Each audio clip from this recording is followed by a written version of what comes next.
Yeah. No, yeah, you're right. You're right. When you look at the retail price, but I didn't pay retail. I'm just talking from like my point of view if I bought something for it, you know. But yeah, not like a MPC 3000 was a lot of money, and so was a 60. And let's not even talk about what a Lindrum or used to cost, you know, or a sync clavier, whatever that sampler, like the first sampler, or a Mellotron. But yeah, so David Dion 77. Man, I bought the MPC X back in 2017 and had to sell it in 2024. I bought it for $2,400, sold it for $1,800, and see it for far less than that. I got lucky. But the new ones won't keep value because they're doing the same thing as the other new one, the on the new gens. It's like old laptops at 2002 Dell versus computer today.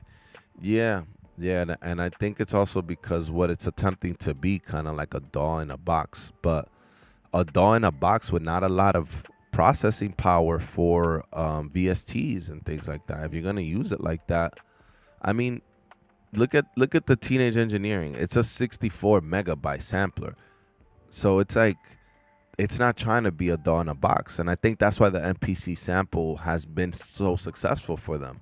Like that little sample for $400 basically saved the Kai, because what they're doing with the new gen, I don't understand it. And then the release cycle is like very fast. Like they came out with the Key 37 and right away they got a Key 37 Gen 2, you know. And I'm not knocking them, man. I love Akai. They made my favorite, you know, drum machine, but you know, I'm just like, I don't know. Yeah, no, that's what it is. They're laptops. They're you know, like what is it? A tablet with buttons, and not a powerful one at that. You know. J Plaza, I caught my 3000 LE 3 years ago for 1500. Man, yeah, you got luck. But see, that's what I mean. Like, if you invest in vintage, like not at retail, but when vintage wasn't starting to get like super overpriced, more than likely, like for the longest, you could get an MPC 2000 Classic or even like a XL for like $400 to $500. You know, not if you sniped it, like how Nino be getting stuff for the low. I'm saying like on average, because I would always scour eBay, Reverb, and Craigslist when it was still a thing. Now Facebook Marketplace, but you start to see like, all right, now what used to be 500 for a 2000 XL is like 800. You know. Yeah, that's it. The hype band. I mean, I see 3000s, MPC 3000s are like $4,000 now, $3,500 to $4,000. Yeah, the XL for 2800. You see, like that same 2800 XL, when they come out with the retro version of it next, or when they come out with the XL Gen 2, is gonna be like $1,000 or $1,200 for that. Cause I see MPC X's going for like 1,200 now.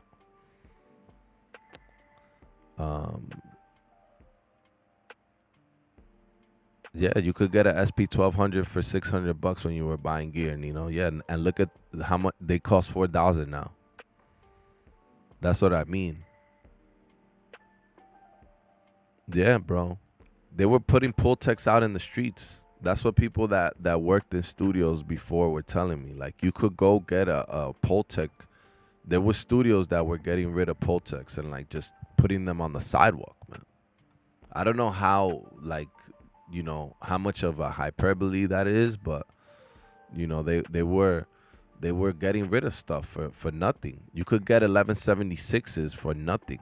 Radio stations were getting rid of Neumann 87s for like U87s for nothing, for very cheap. You see XS's X's, I guess MPC X's sell for 800 already. Yeah, I was looking on Facebook Marketplace. They're 800, and how much were they when they came out? like a few years ago.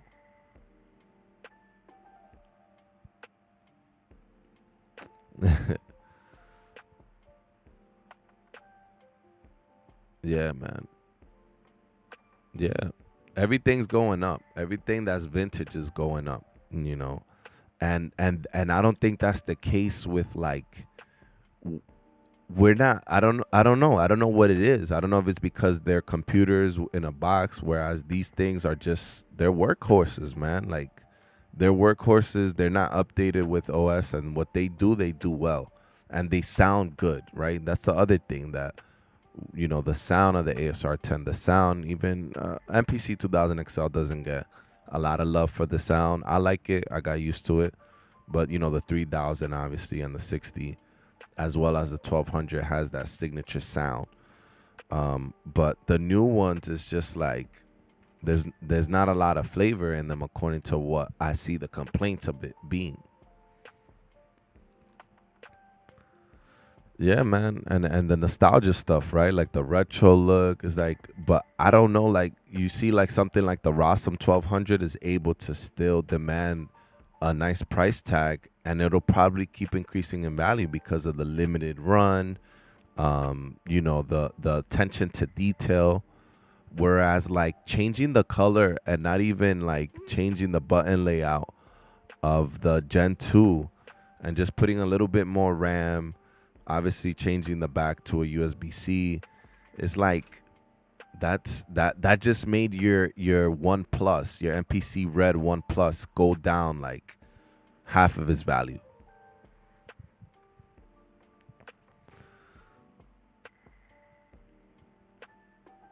Yep. Yeah, man. You're right. The 40-year-olds can now buy things they wanted in their era. That's exactly where I'm at right there. I'm buying all the gear that I wanted, but also like doing it intentionally because things are getting expensive and I can't just get anything I want. Yeah, I saw push threes on Facebook Marketplace going for like $600. That's like $1,000 machine. But like you said, it's a lot of it has to do with nostalgia. Some of it does have to do with reliability and appreciation. Yeah.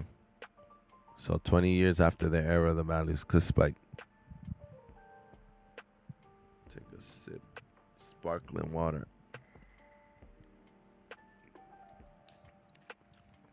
I hope you guys like this viewing angle a little bit better. I got a little bit of a wider lens now, and I don't know. I think it looks better in the studio this way.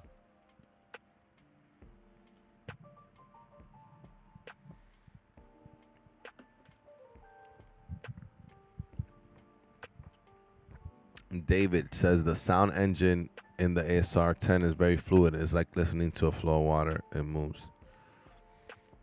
Yeah, it's good. It's good. It's a great sounding sampler.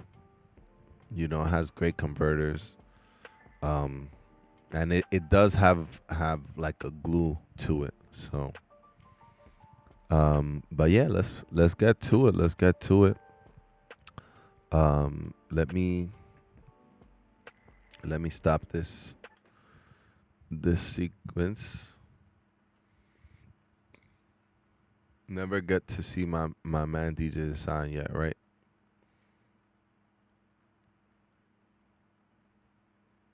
Oh, I have not. I have not. I've been trying to get things in order in the studio, so I haven't even really been on YouTube that much. Um, but I would love to check him out. He has a channel here, or what he does. He goes live. I don't know if I came across his Instagram. Maybe I. It sounds familiar though. But I'm always curious to check out fellow ASR users. So yeah, that's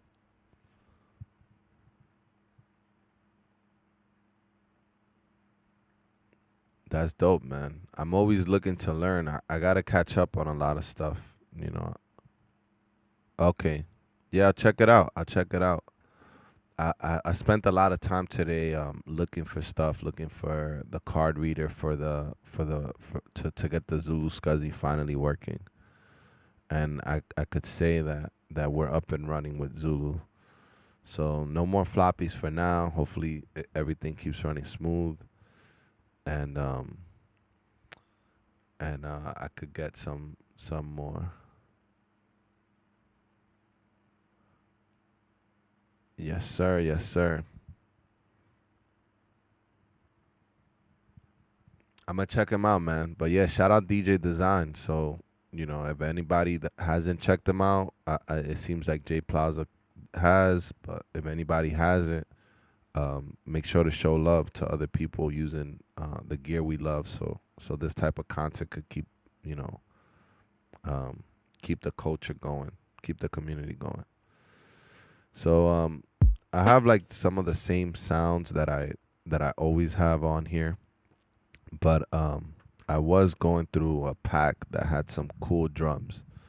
So what I think I'm gonna start with is chopping some kicks and some snares out of a drum break, and let me let me connect my phone. I was charging it, and it's done charging.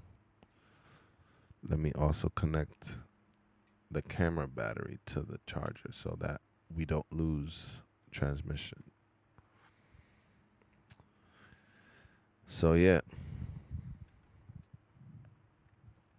shout out to DJ Design, man. If you guys say he's nice, I trust y'all.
Check, check, check, check.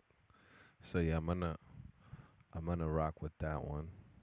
I'm gonna rock with that one. So hopefully it's not crazy, crazy, crazy loud. Yo, Bonafide Beats, what up, my brother? Nice to see you around here, bro.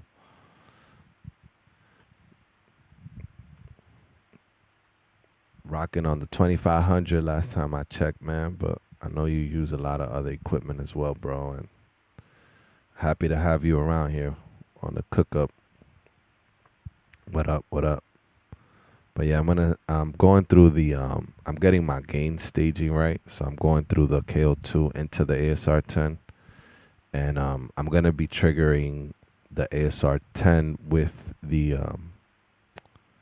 MPC 2000 XL. So actually, yeah. So let me get that going. I would love to, like, most of the time I like to do drum breaks on the 2000 XL, but I figured I'd just use the ASR because that's the easiest way for me to connect my phone. I got a dongle going in here, and I could also just connect to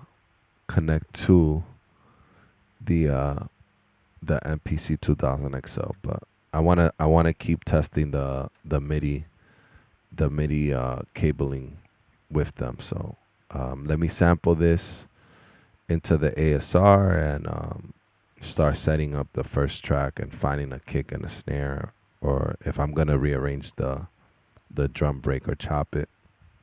Let's see.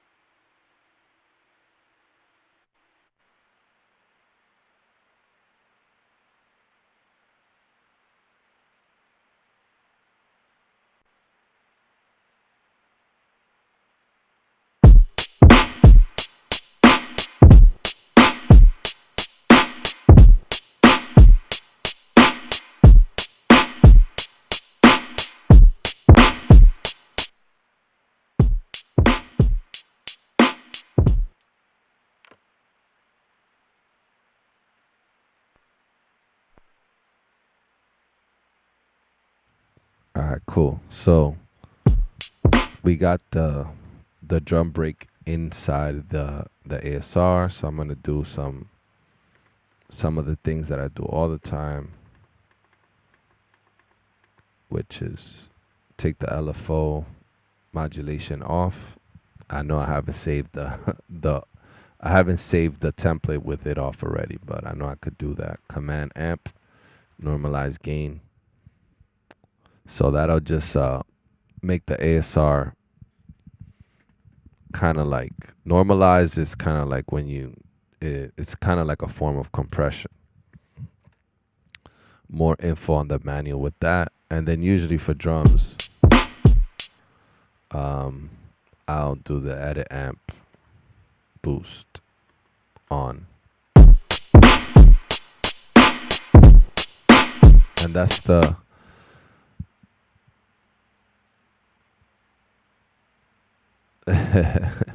20 Hail Marys and an LFO off change. Yes, sir. But at least I got Zulu Scuzzy working, so give me some credit. So that's the knock. Somebody yesterday was asking, like, what's the knock of the ASR, and damn, I guess I could play the sample without being sampled and like sample through the ASR and boost it, and you guys could tell me if y'all hear a difference.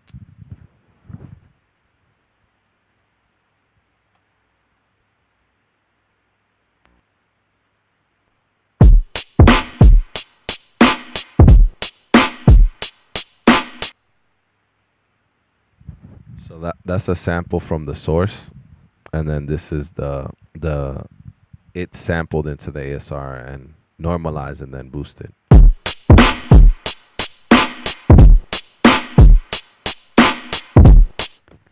But yeah, it does. It's like it's different than just dragging and dropping it for sure.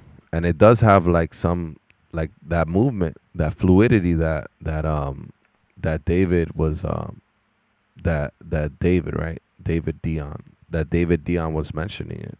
I do feel that, and that's why I continue to work in the ASR-10. Let me just open up the chat on my phone. That way I could answer anything as it comes up without having to go over and look at the monitor.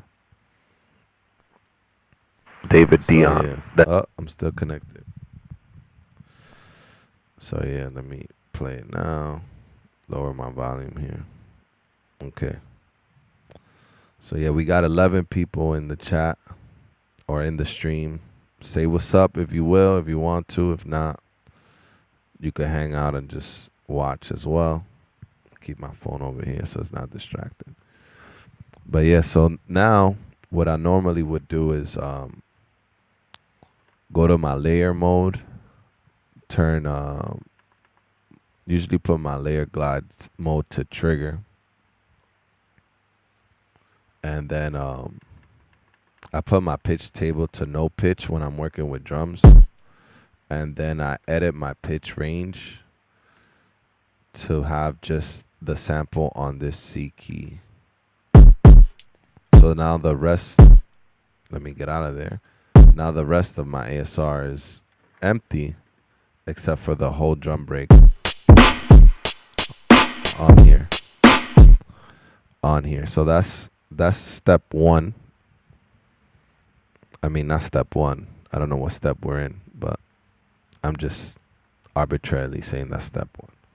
But once I'm here, I could start doing more things. I could copy the wave sample and put it across the keys however many times. So I could start chopping it with, let's say, kick, then kick, hi-hat, snare. Let's say I wanted to make kick, hi-hat, snare. So I'll start with the kick here. Then I'll go to command wave, copy wave sample. And there's obviously like shortcuts to navigate this, but I just use the arrow keys. Copy wave sample to unnamed instrument, layer 1, params only. That's what you want to do so that you don't waste memory. Oudwood, what up, my brother? Nev, big up FREEPLAY. I've been here for a minute, just chilling. Nah, you said what's up earlier. Nah, it's okay, man. It's okay. It's not like, school, you got to participate. But it's good to, just so especially with the community members that are constantly showing up. I like to say hello back, but, chill out, man. Have whatever you having, a drink, just chilling and watching the Cookup. Participate, talk amongst each other. It don't even got to be towards me. But, yeah. So params only is so you could copy without wasting the memory, because there is an option to do params and data. But if you do params only, the ASR is genius because it always keeps referencing the original wave sample, and you can make as many copies without taking up memory in the machine. I don't know why anybody else hasn't invented that simple concept, like even teenage engineering. But anyway, I digress. So copy params only. Now you have 2 wave samples instead of 1. But if you go to edit, you'll see that it says wave sample 2 on this same C key. Why is that? Because you got to go to edit pitch and change the range. So now this range allows me to put it wherever I basically want. So I could put it all the way over here. Now I have my samples here. But the way that most people would work, sometimes I just copy them onto the white keys because it's easier for me to like just hit keys this way, kind of like pads, because I come from the MPC side of the things. But you could also start going just up the keyboard, or if you want to go the other way, you're free to do whatever you want. But this is where you assign the wave sample. So I'm going to assign it to this. I'm going to do something different for me, which is just assign it to this C sharp key, right? So now I have 2 of the same, right? And then because this already starts with the drum break, I could say the next hit after that kick is that hi-hat. And I like to chop just from my start point, and then later on, if I want, I could go back and like just make sure it's just the kick, make sure it's just the hi-hat, make sure it's just the snare. But if I keep chopping, the loop is a little bit faster for me to do it this way. So I'm gonna go ahead and go into edit wave, make sure I'm on wave sample 2, I'm on 1. So this C key is what I want to edit, wave forward no loop, and I'm gonna change the start point. And I usually use one hand to move the arrow or the data entry slider, and then the other one to keep triggering. Who's that? LPN? I'm sorry, I can't read it because. Oh, LPN 369. What up? What up, man? Thanks for stopping by, showing love. So I'm gonna do that. I need both hands to do that. I was actually gonna let me give me a second, guys. Let me actually. I could use this microphone that's already set up here too. Let me turn this one off.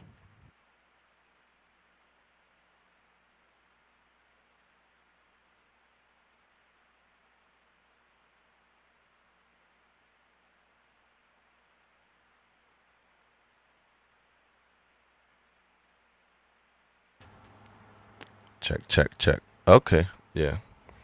Good thing I left that connected. It was just easier before to move around with the 58 when I was doing the live check-in, and that's how it stayed. But when I'm using both my hands, this makes more sense. Let me just move this cable around a bit. Here we go. All right. And let me know again if you guys, if I lose audio or anything, keep me posted. All right, so I'm gonna go ahead and mess with the start point of this drum loop so I can hit the hi-hat.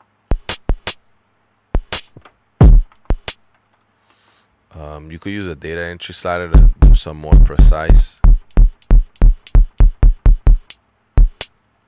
So it's on 1, the next hit.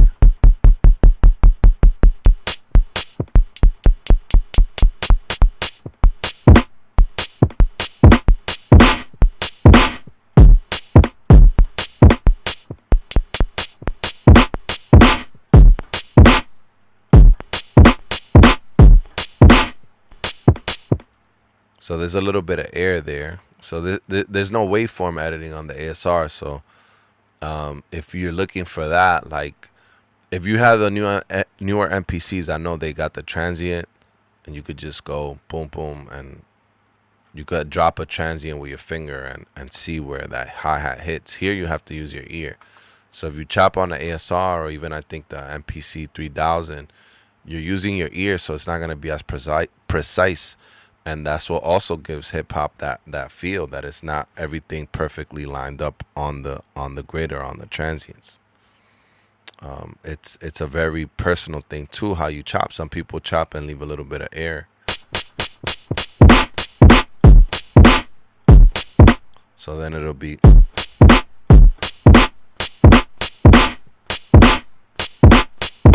So there's like a kick snare next, and that could be chopped into like one hit after that, so it'll be.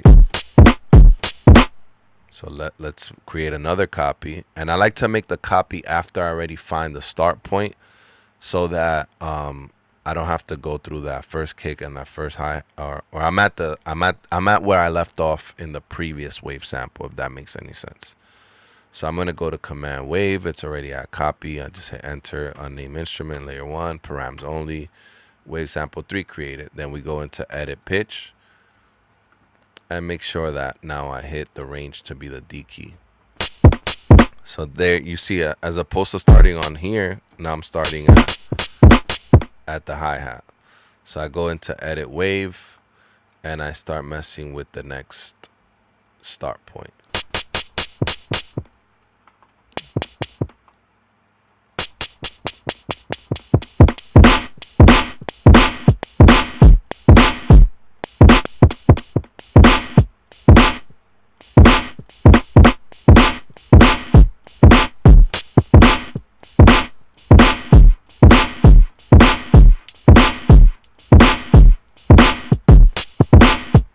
There's like a ghost kick there.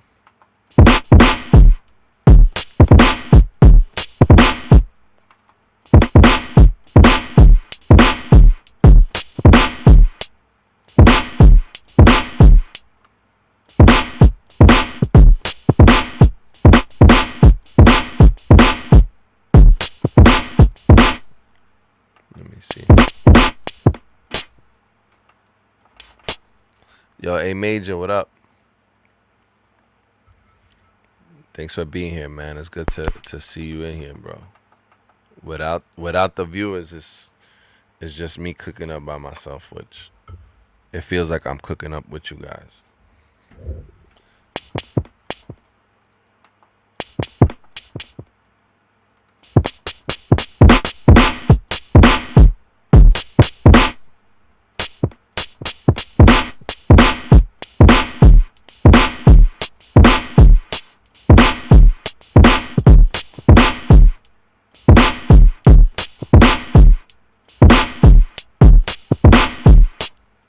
So that's what's good, man. Yeah, man, I see you guys saying what's up. That's what up, man. I like that.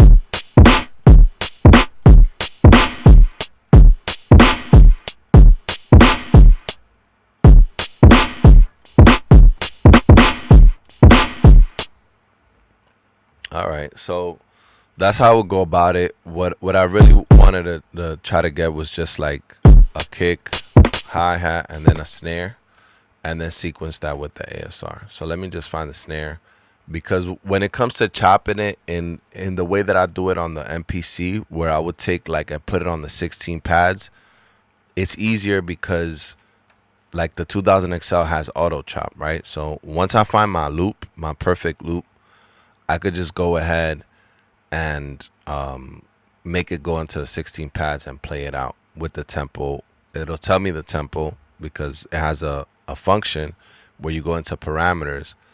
And I didn't get a new camera, A Major. I changed the lens, so I'm using an 11mm lens now instead of I was using a Sigma zoom lens, which was like 17-40. And it was kind of like not showing as much of the studio that I wanted to. But yeah, it has a zone chop. You're right, Nino. That's probably the better way to say it. So with the ASR-10, I would be here all day, kind of like trying to do the same thing that I could do in maybe minutes on the 2000 XL. But what I'll do instead is just find a clean snare from this same loop. Let's go in the sample.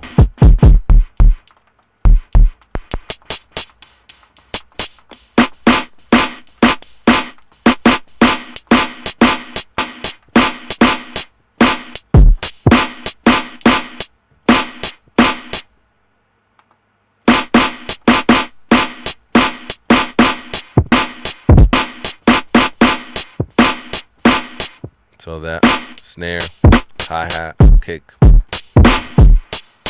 You could find another, if we wanted to create another kick, we can. But I'll just do the sample end points now of each hit. That way we got just a clean kick.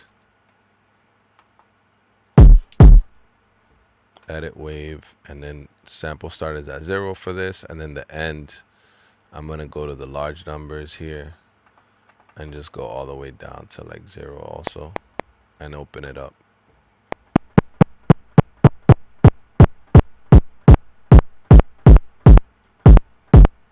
Go up to 1, and then open it up as much as before we hit that hi-hat.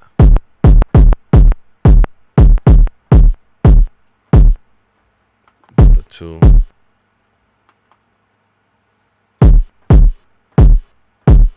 Give it some air at the end, you know. See, it's already, so now at 3, it already gives me a little bit of that, the hi-hat. And you could keep bringing it down until it's just a kick by itself.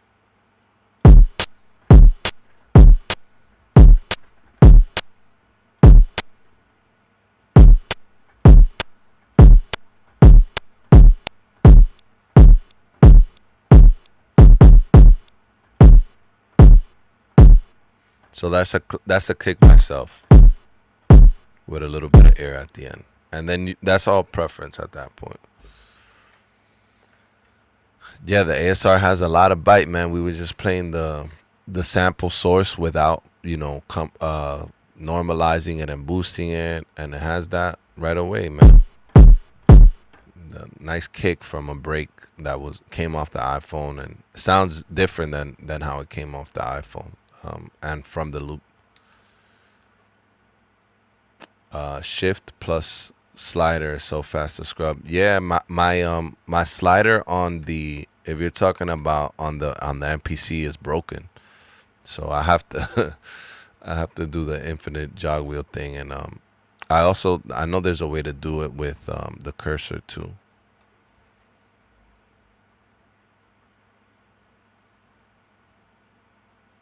Yeah. Nah, that's clipping, man. That's clipping, and that's the boost. So,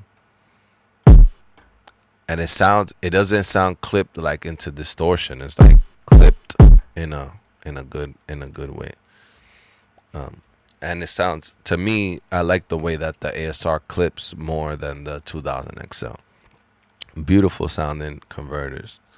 Um, so then same thing we could do with the hi hat. Wave sample 2, edit wave sample end, bring it down.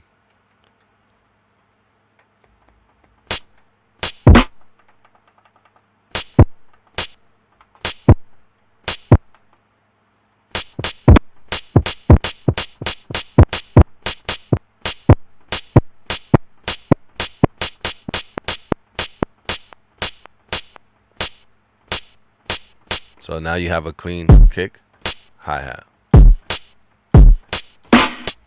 And then the snare has a little bit of air in front of it. But that's how I would start, out of the whole drum break, start creating little one hits, one shots, right? You could make hits like that, and then now that I could save into my SCSI, you could chop all day on the ASR and basically start creating your own kits.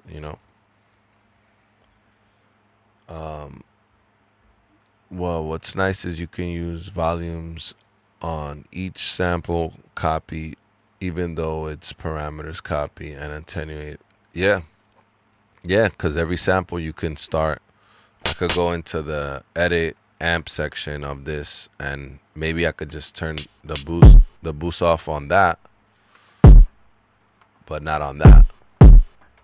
And the hi hat now doesn't have the boost, so it doesn't have to sound that distorted. I could just turn off the boost and then mess with the wave sample level, wave sample volume, I mean.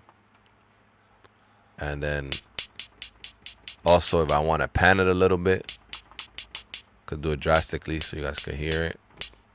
Could start, so now it starts to give it dynamic, even though it's still referencing the original wave sample. So then, yeah, you could create very intricate sounding kits. But that's why I like the participation in the chat, because I could like show it in real time what I think you're talking about, Nino. No, shift slider on the 2K XL. Yeah, shift plus tuner scrubs fast. See, to do the micro adjust nudges we can do on MPC, I make multiple copies of the same hit. Then you have to adjust the start air at front to push it, since you can't nudge ticks in spots. Yeah, I've done that too. Like, I've created a sequence and then started adjusting, because it's obviously non-destructive chopping that we're doing here, right? I could always go back on the drum break and move it around. So once you have the hits kind of where you want them in the sequence, you could start adjusting how much you open up that sample, how much you cut it off by. So that is, you could go crazy with that. And A Major, thanks for the comment too about the camera, because then that allows me to know that it's coming in on your end looking proper, or the way that I expected it to. So earlier I didn't have any sound connected, and it was kind of bugging me because I spoke for 20 minutes or something, and no one said that they couldn't hear me, but maybe they didn't know I was talking. Let's get this snare, wave sample 3, edit wave, edit the start because it's starting at a weird. And also I'm gonna go edit amp boost or just change the volume of this snare. I like my kicks to hit hard, but sometimes my snare I like a light touch. So I left the boost function on, but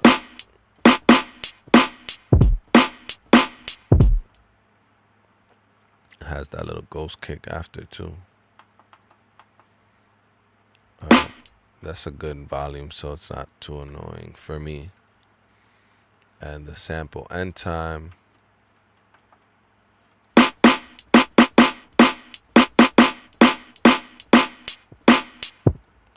Go all the way to 17, which is where it starts, the sample. Start opening it up. So there it starts to get the hi-hat hit after. So start closing it up.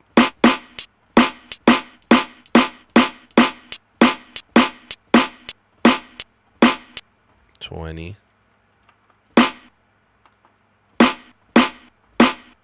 I like to leave a little air.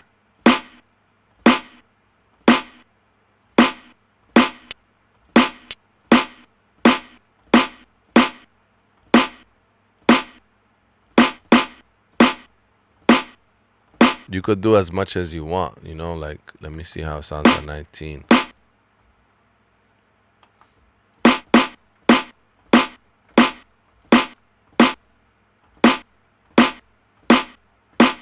I want some more of the tail.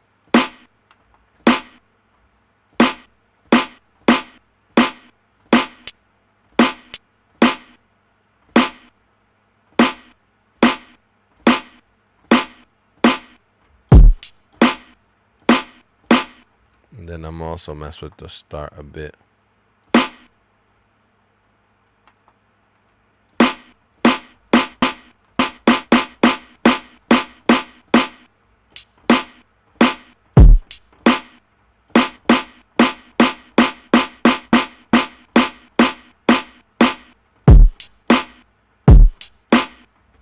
But yeah.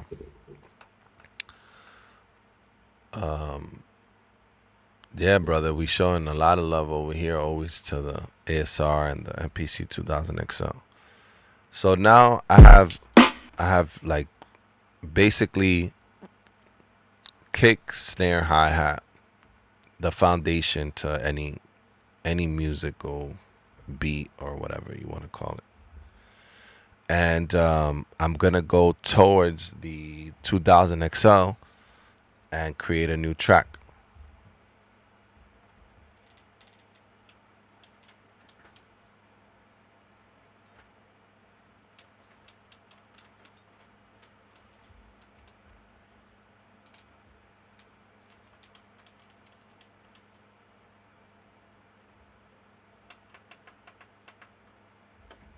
So I have loaded. I had put this up on a Patreon. I don't know if my Patreon is still working, but I had the ASR program that I use, which maps out the ASR chromatically on my MPC pads because it's not like that by default. You have to create that and then save it yourself. It's easy to do, but I made it and I had put it up there like before. And I have it loaded up into my ASR. I mean, into my MPC. I always start off my MPC 2000 XL with that, and like a drum kit that I normally like by default load up. So let me go and load that up.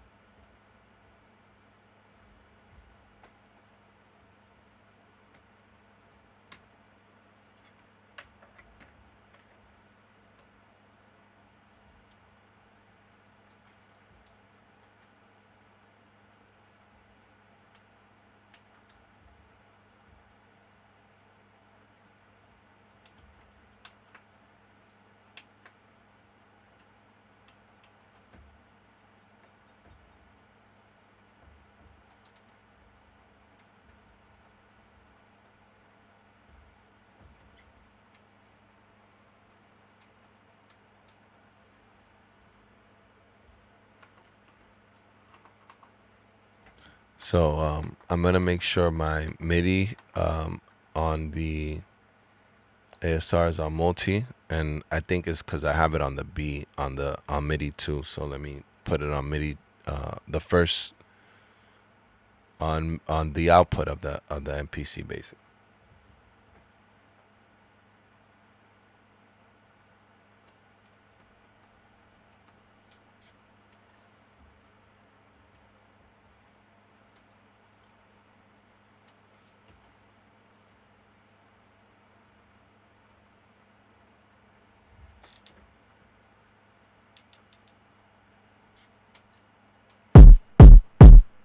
Yeah, and it starts on like C. Bank C is where I would start. So that's why I was like going through all my banks and just so.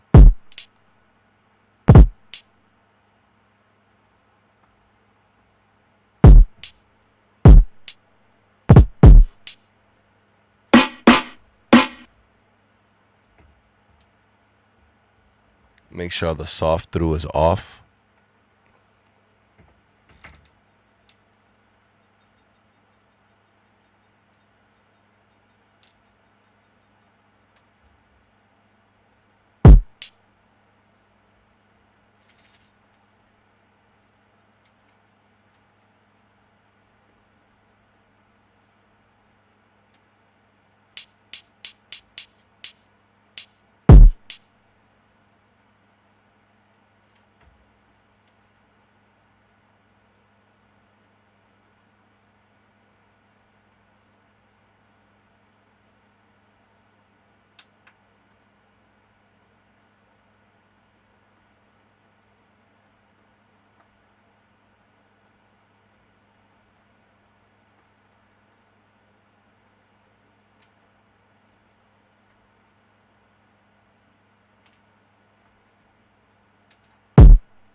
Yeah.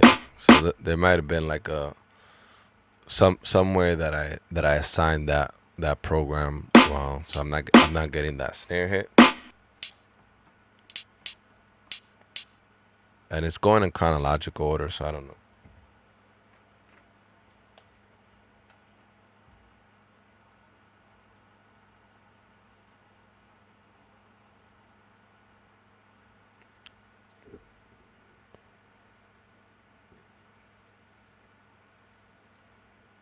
Gotta set MIDI on ASR instrument to MIDI or it'll. Yeah. So on the edit instrument page, you mean?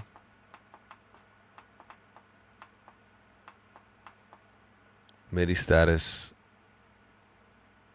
to both or to default. Okay. Set to MIDI.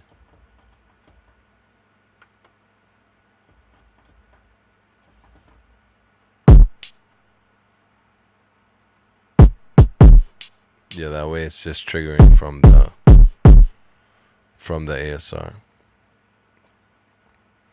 But the cool thing is too is like if you do set it to both the MIDI status or local,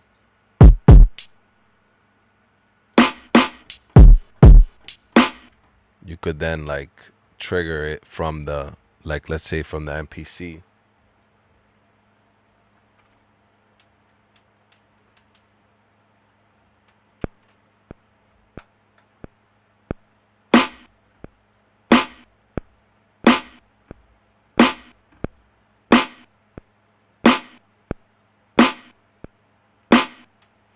So there I'm like I could play it off of the ASR, but I'm still sequencing it with the MPC.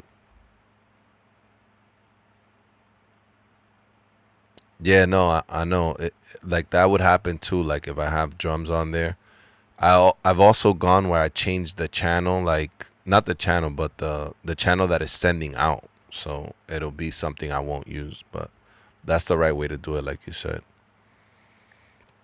And if you have drums loaded up, but right now I like to play it on here because I can't find it on my.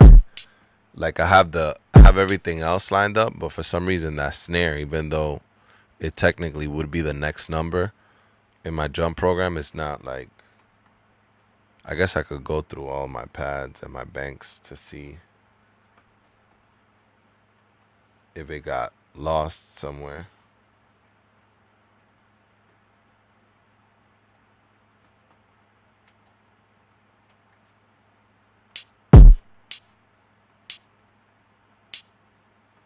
Yeah, I don't know. Um, but yeah, so we got the snare, and then let's do a simple pattern. Then this time I could trigger the kick from the MPC if I want.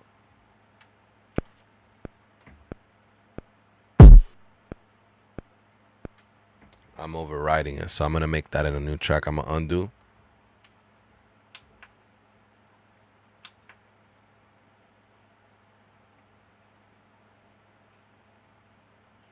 Oh, I know what happened. It's just I didn't choose. I chose MIDI instead of drum, cause I have the ASR program on drum too. So that's what I should have done. Let me see if that helps with the snare not being there.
Yeah. So for some reason the snare ends up like in this other bank here,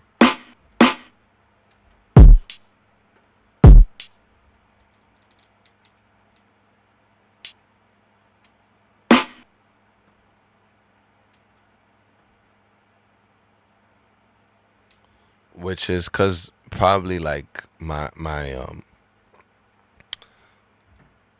program is off. You know, like chromatically is off.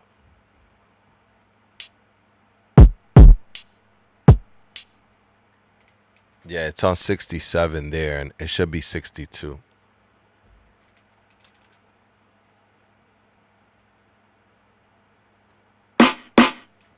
So there, I found it. So I'm gonna put it on, instead of triggering here, I'm gonna do what Nino said and just put it to MIDI. So now, even though my sample is there, I'm triggering it with the ASR. I mean with the MPC.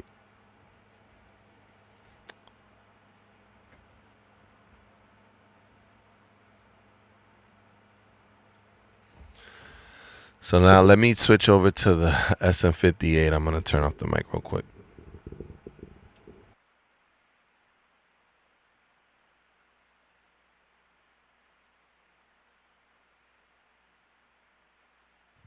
Yo, yo, yo, yo, yo, yeah, yeah, yeah. Let me put some more gain. This microphone requires more gain than the PR30. So yeah, A Major says every time I watch your stream, I get inspired to make music. Thank you, my brother. That means it's working. That's the whole point. So yeah, so finally got this kind of the way I want it. So I have my kick, my snare, and I'm triggering it off of the MPC, but the sounds are coming out of the ASR. And that's how a lot of people use rack samplers, the Kai rack samplers, or even the ASR connected to the MPC, is via MIDI. So there's no sound on the MPC; it's just using the sequencer of the MPC. So now let's add the kick. I was gonna use a new track. Let me see, drum 2. Okay. Now my next track will be, and I usually like naming my tracks, but I won't do it for the sake of time. Track 2 will be my kick now.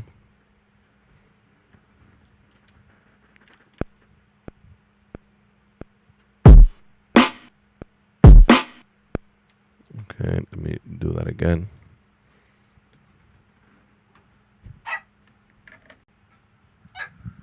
Hold on, give me a second.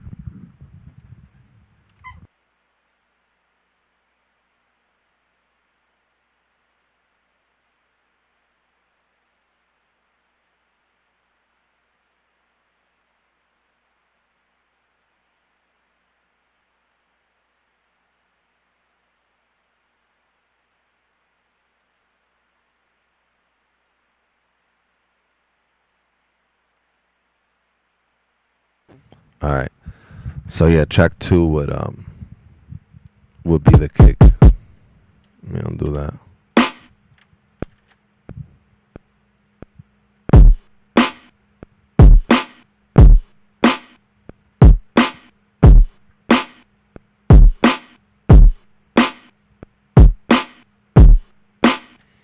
Okay, so with that, I could start like listening to samples, kind of like, and I could also obviously change my BPM from using the MPC as a master, if you will.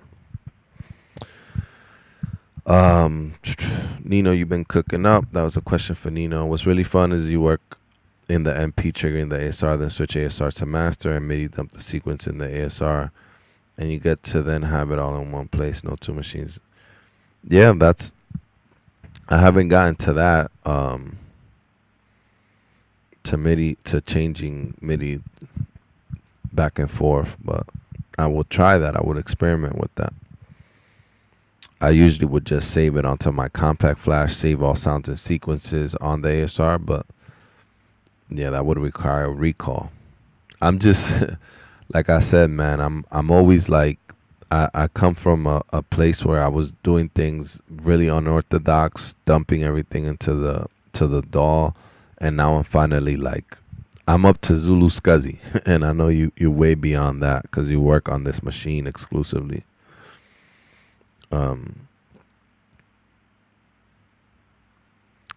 the sample rate reduction in ASR is approximately half when you go down 1 octave. 30K becomes 15 for.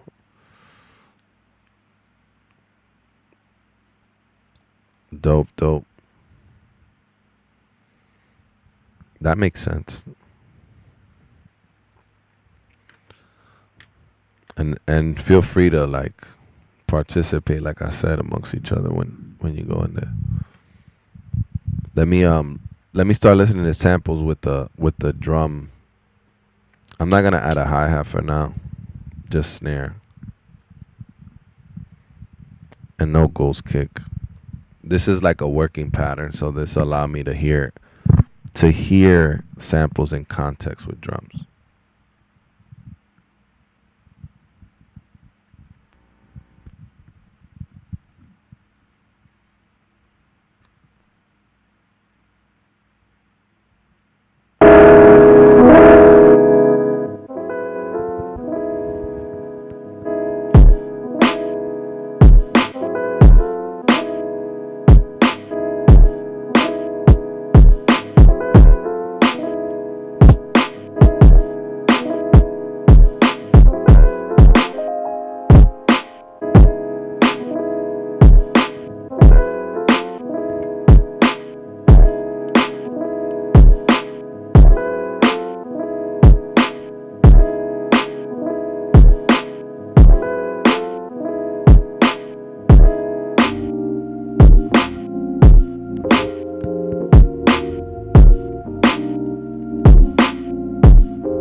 And some of these samples have like the BPM on them, so I could just easily quickly change them while I'm auditioning through the ASR.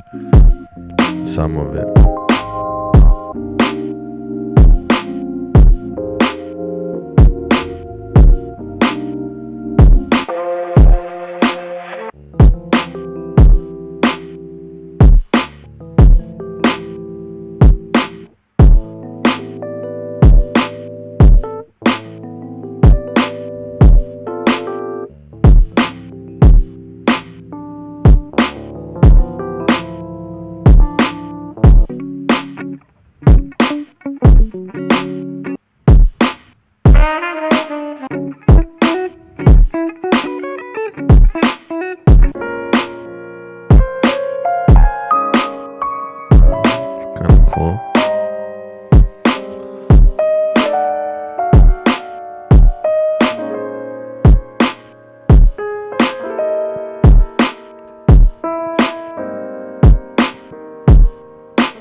Yeah, so I'm just going through different samples. I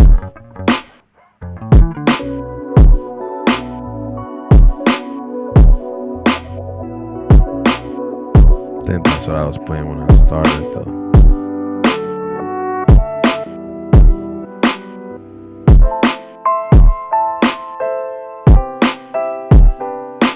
I like pianos because I like chopping pianos.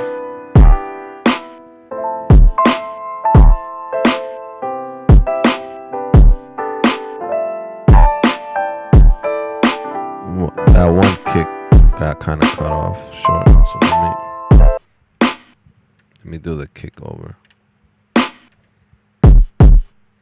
And you could obviously like, what I'll do is I'll find a ghost kick maybe on the wave sample.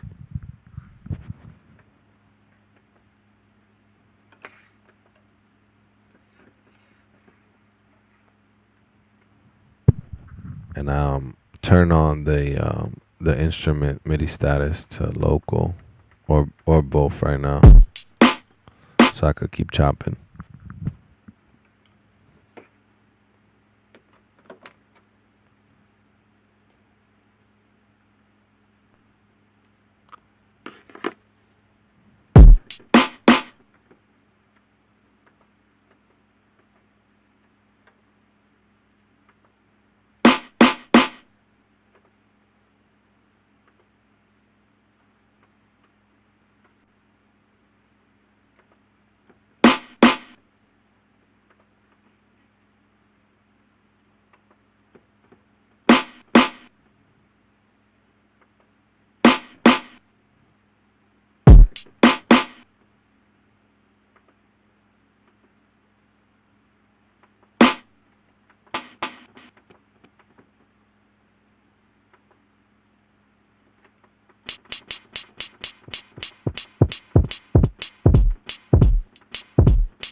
So you got like a ghost kick.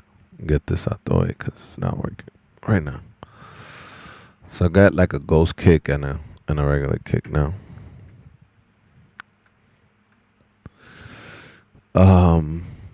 Kick isn't set to finish.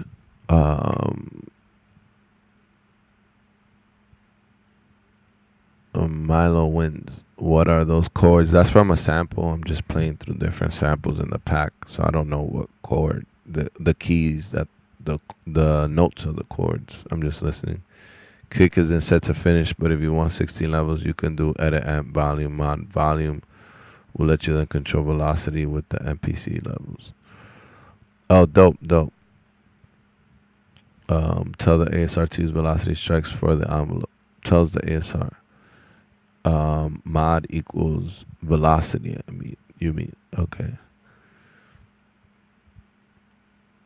Kick isn't set, but if you want, you can do edit amp volume. Yeah, so let's do edit amp.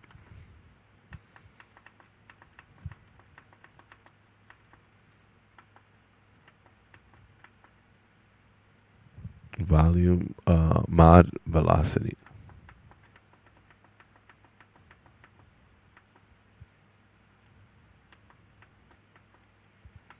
Okay, and it says velocity x 0, so I don't know if that's. So I guess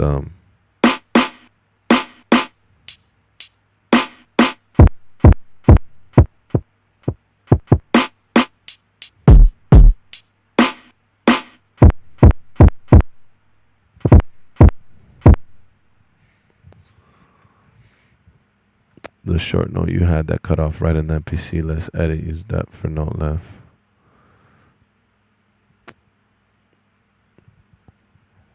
Dope. Learning something new, bro. With you every day, brother. I appreciate you. That's why I read all your comments, and I'm sure it's helping somebody else too if they see.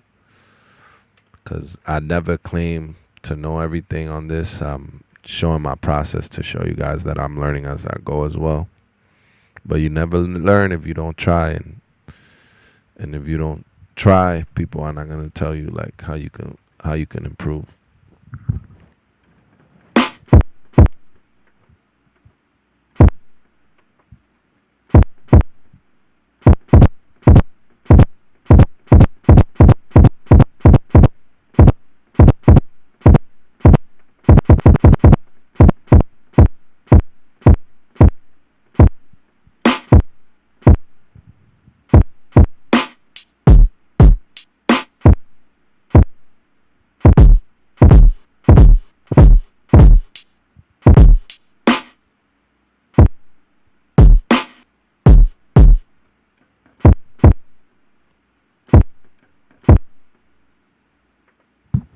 I'm gonna just copy that one again and make another wave sample with the kick that follows that ghost kick, just so I can have this kick and another kick.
So yeah. So then we have 2 kicks, and then could do another snare too, I guess, while we're at it.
Yeah. So that's kind of like the process in real time on how I would do it. Because if you use the same kick, it beat my sound like more static, rather like if you start taking snares from different part of the drum break. Let me catch up with the chat real quick. Yo, I could imagine, bro. I haven't even like, I don't oftentimes use both of them together. I was for a little while, but that's also why I like to use the ASR by itself or the MPC by itself, because, MIDI could get confusing if you don't, if you don't keep track or know what it is, like how you did. Yeah. No, I figured I had to do something because it says 0. So let me go into the edit amp. It's on 0, 50 to 99. Let's put it on 60.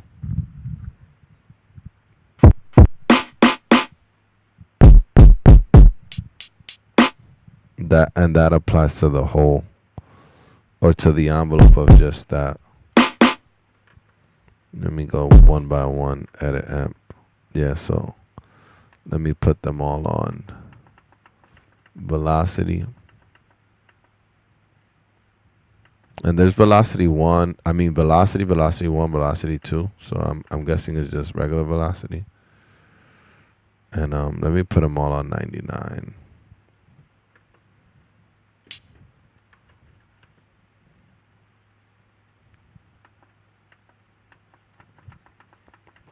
But yeah, I always wondered that too. Like, and then I never went into, because I usually play everything on full level anyways on the MPC, so it never bothered me that much. But I would read like, oh yeah, that's why the envelope and the amp sections are important to know. Like the ASR has so much control.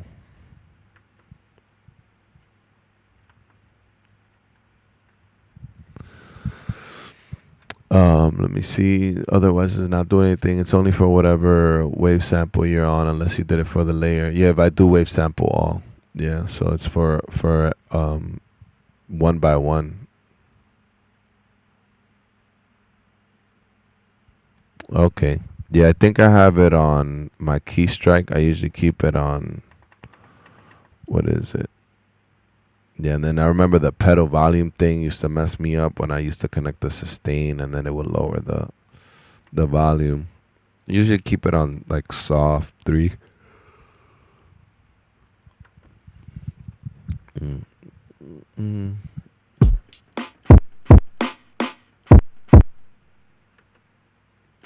this one is on 0.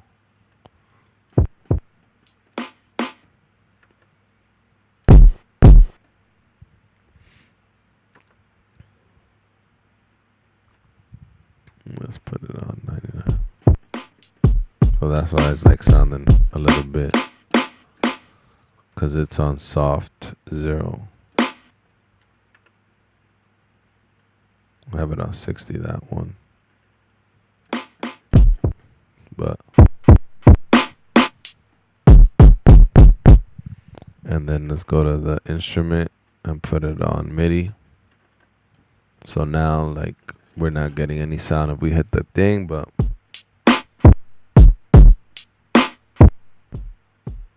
yeah, and it's like, you know, I'm hitting the MPC really softly there.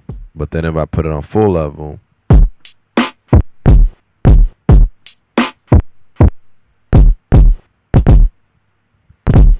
and let me put this key at 65, enter.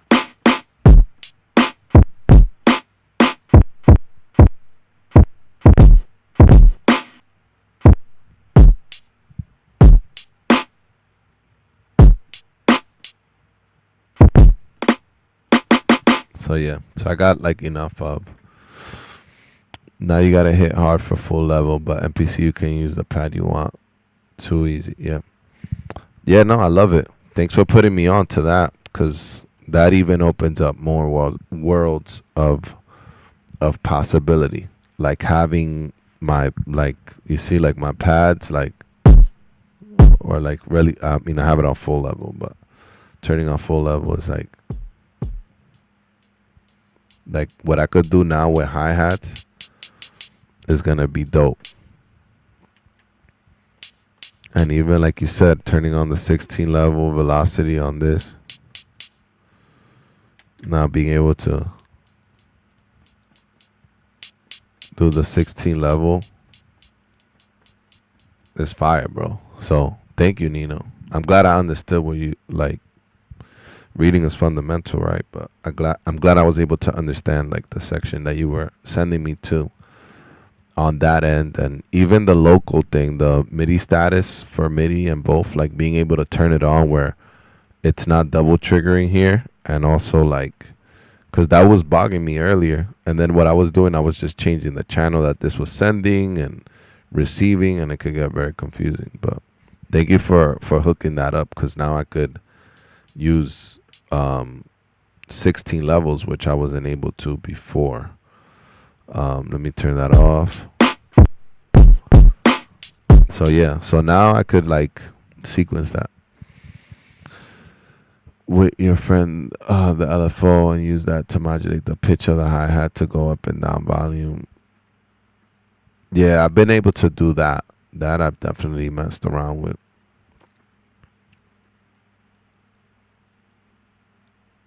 Yeah, that's fire. So make sure you guys are following along, man. If you guys are at home cooking up with your ASR, that's how I said it before. That's how I suggest watching the videos. Like, you know, if you can, like, try to start like, okay, let me also do this, because you could like remember it, but it's better like now. Like I'm learning so much as I go because I'm actually doing it. Obviously, you guys are watching, but if you got your phone and you're watching from your phone, you can have your ASR on with some headphones, even though it's late. I don't got the full cows on right now, obviously, because it's late in New York. It's about 1 a.m. But thank you, Nino. So go crazy, the LFO, and use that to modulate the pitch. Yeah, so you could make the LFO modulate pitch of the hi-hat to go up and down volume and tuning as you play randomly. Yeah, so it make it sound more natural. But yeah, so if you guys understand that, or if you need more clarification, you could even ask for it in the chat, because Nino is being kind enough to share his years and years of figuring things out. And that's why some of it is important, like for you guys to catch it on the live, because then you could even ask him a question. And he's doing that. I didn't tell him to do that. He could have been gatekeeping this whole time. But Nino's the man. He has helped me tremendously, man. You even inspired me with the Zulu thing, and it took me 3 hours to format, erase, format, mount, and now I have 4 SCSI drives that all have the OS on it, so I don't need my floppy anymore. I'm gonna still keep it around, obviously, in case of emergencies, but I could save all these chops that I did, you know. And then later, you gotta, not later, but at a later date or time, I have to learn how you were saying about switching the ASR to master and MIDI dumping the sequence.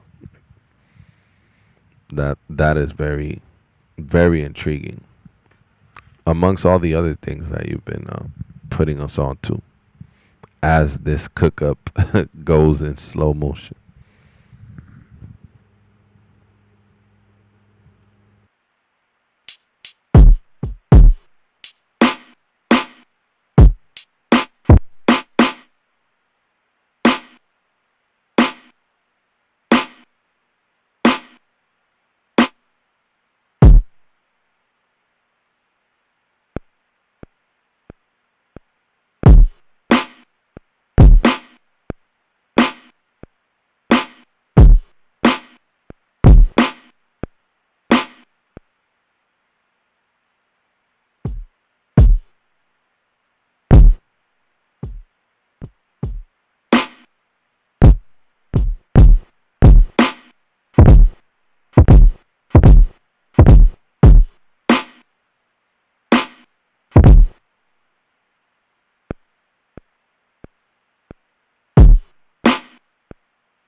Take it off 16 note quantize, because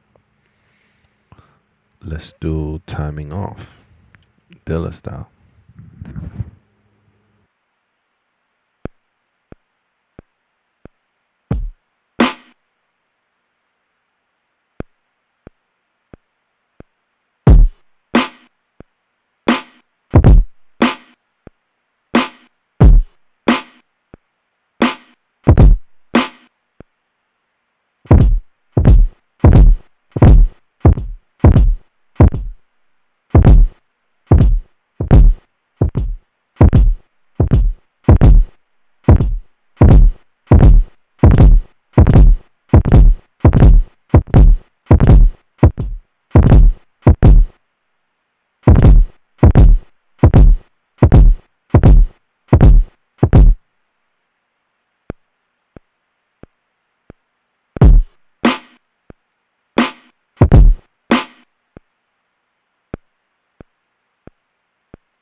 Yes, I got it on no off, so that's another reason. The voice overlap.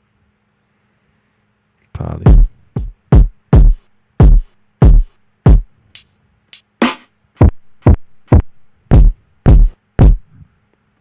The other ones too.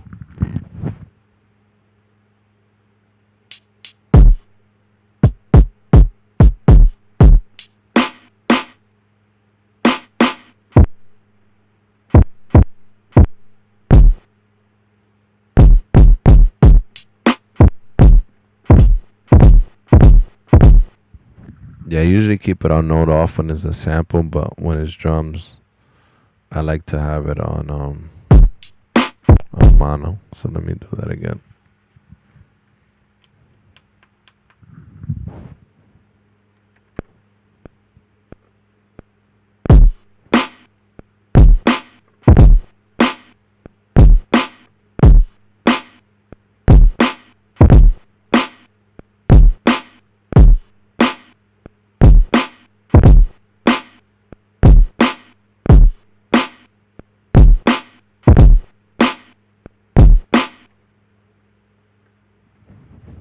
So yeah, then I'm gonna do some hi-hat. Drum 2. I have it on 1B.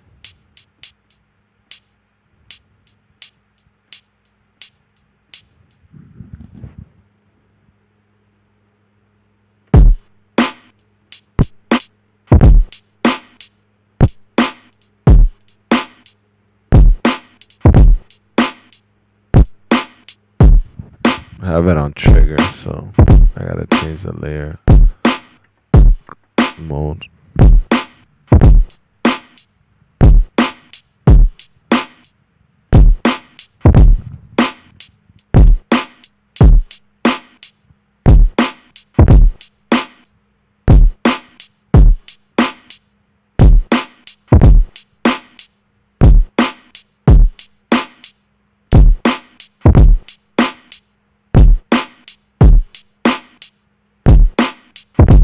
So I had the snare quantized, but all the other hits I'm not like quantizing them.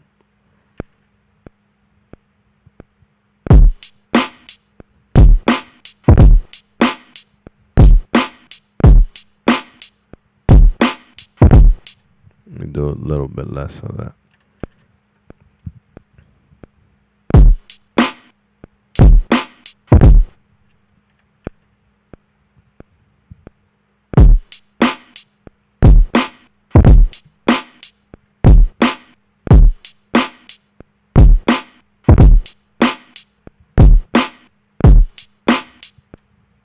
Do it again.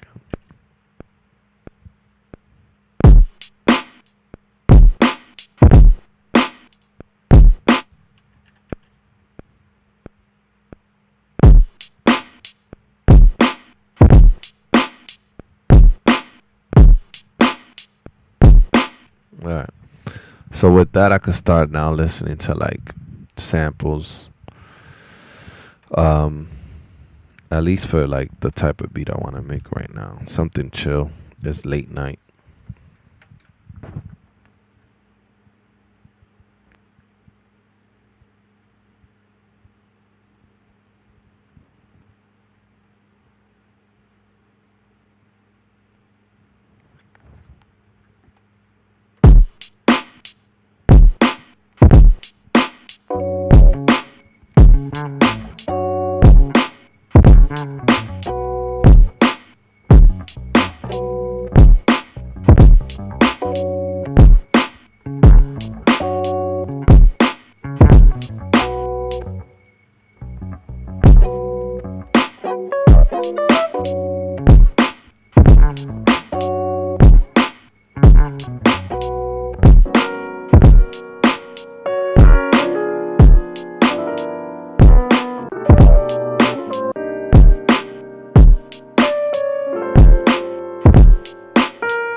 So I got the drums from here, but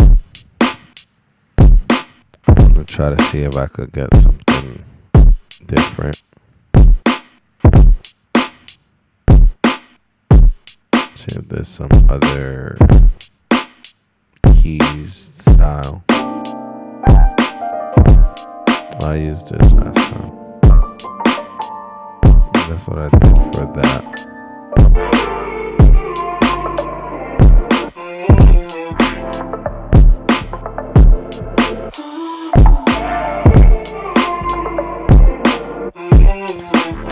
This sample is like at a different BPM than the drums. And it still sounds good. That's why I like to listen to. Like the BPM doesn't matter sometimes. Once you got the drums going.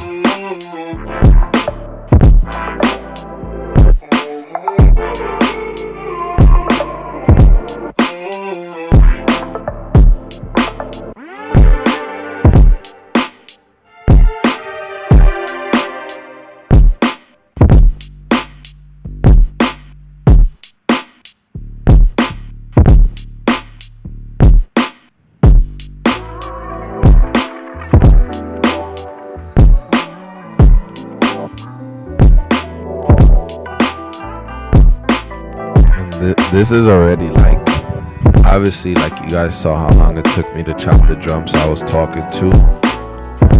But once you got the drums locked in, and for me, I had the snare on quantized, and I played the kicks with the timing off and the hi-hat too. So it has that boom bap, like looser feel.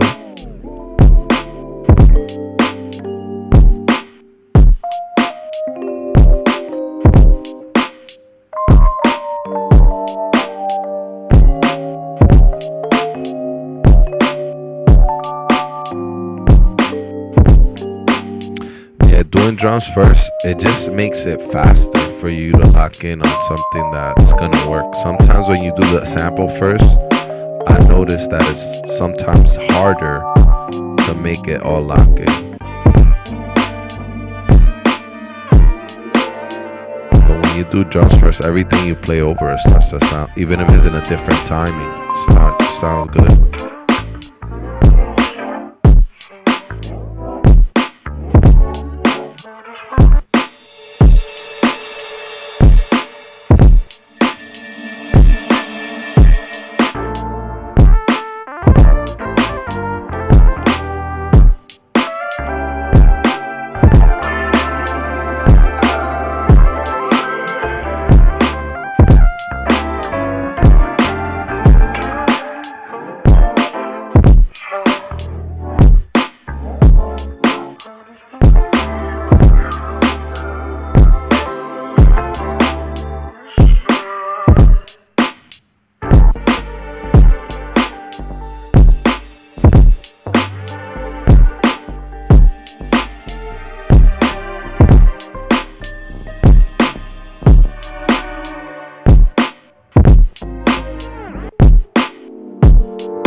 Sometimes when samples are too filled, it's like there's nothing else to do after.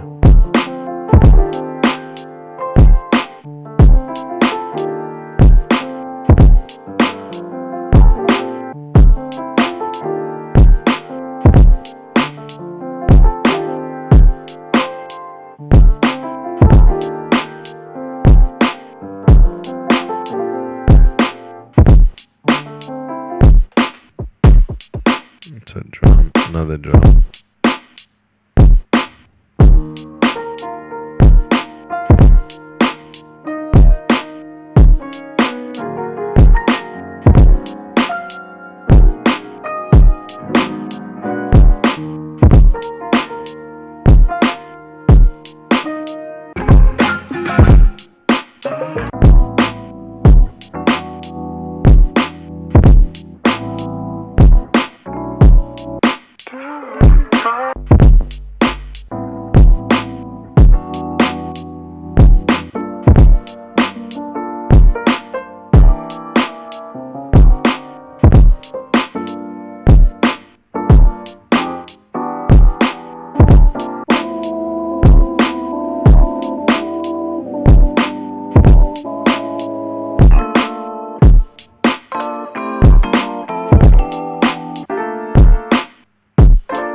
Also, notice when I'm obviously sequencing with the MPC, the ASR obviously is not working as hard, so it doesn't get as hot. So that's another benefit.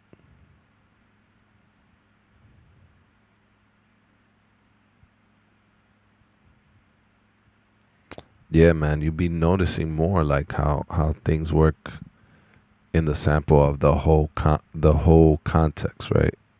In the context of like the whole song. So, like just getting that drum loop, you might think is like off, it might not work, but then when you start hearing it with the sample, it starts to give you like a bounce or like a pocket that you could find, or an artist will be able to find, right, if they mess with the beat. But I like doing drums first a lot. I'm gonna just add this sample, and I'm gonna call it and leave it up because there was a lot of valuable information and it's getting late. But I'll probably like save it now, and with the SCSI that I have, and I could continue working on this idea tomorrow because I don't have to turn off and lose everything. So yeah, let me sample that last sound that I found, and maybe make the MPC trigger that.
So yeah, that's a sample that I'm gonna mess with, and see how far I get right now. And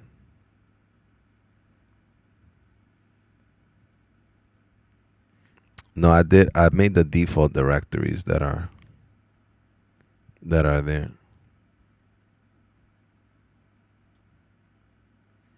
Thank you, Fretcast. I appreciate it. Took a lot of saving up.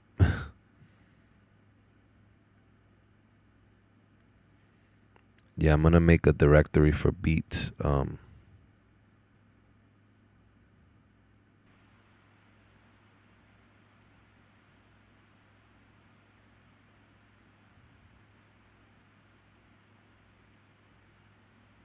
Yeah, thank you, Nino.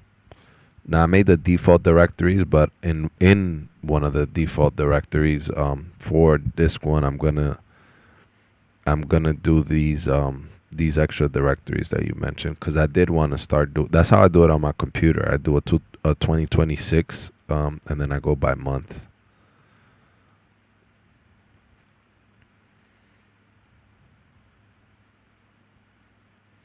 Save instrument sequence banks. Yeah. These are, I mean, I have instruments mainly on this if I don't dump the MIDI. Thanks for joining, Fretcast. Yeah, we do ASR conversations and cookups. Tonight is a cookup. Thank you for coming by.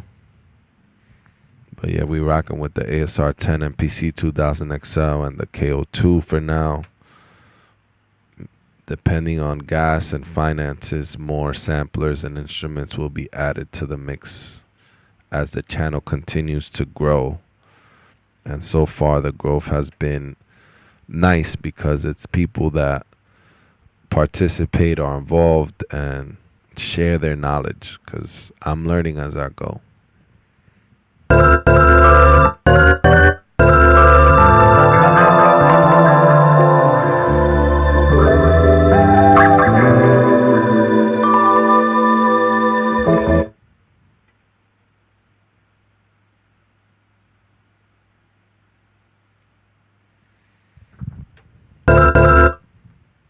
That normalized went crazy without the boost. I wonder why it does that sometimes. Like sometimes I feel like I normalize the sample and it doesn't. I guess because I was clipping more. Yeah, like if you're clipping already, the normalize isn't gonna do much. But since it was like a lower volume, the sample, the normalize brought it up to unity.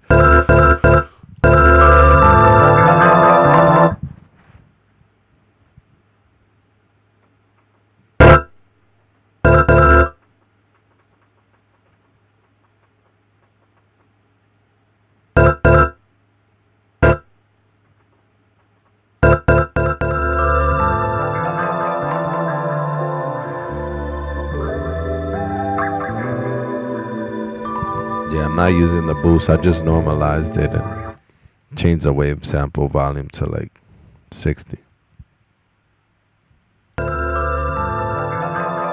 Now I hit the boost like for 1 second, but it's not super clip. Keep it on.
basically not gonna get to chop the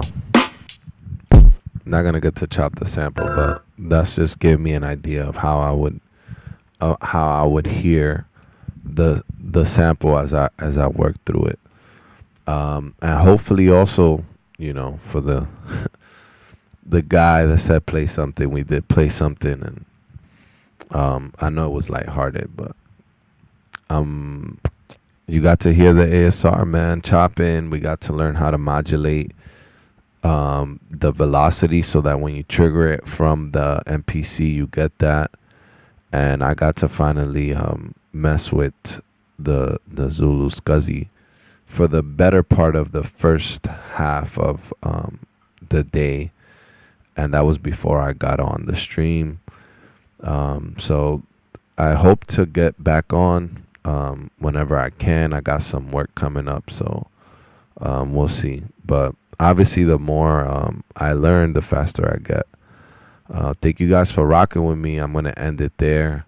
We didn't finish the beat, but a lot of this stuff is to get things going, get the conversation flowing, and show some of the mistakes, even if they're mistakes, but learn along the way, because Nino came for the rescue and helped me out with a few things that I didn't know or I haven't explored in a while. Now that I got the studio set up the way that I want to, I hope to continue to bring you more and more fluid ASR-10 content, man. As always, good night, guys. Thank you guys for rocking with me. I hope this was useful, and I hope you guys liked the stream. Yo, Nino, have a good night, my brother. And everybody else, too. Nev, everybody else that participated, and the newcomers, stay tuned, man.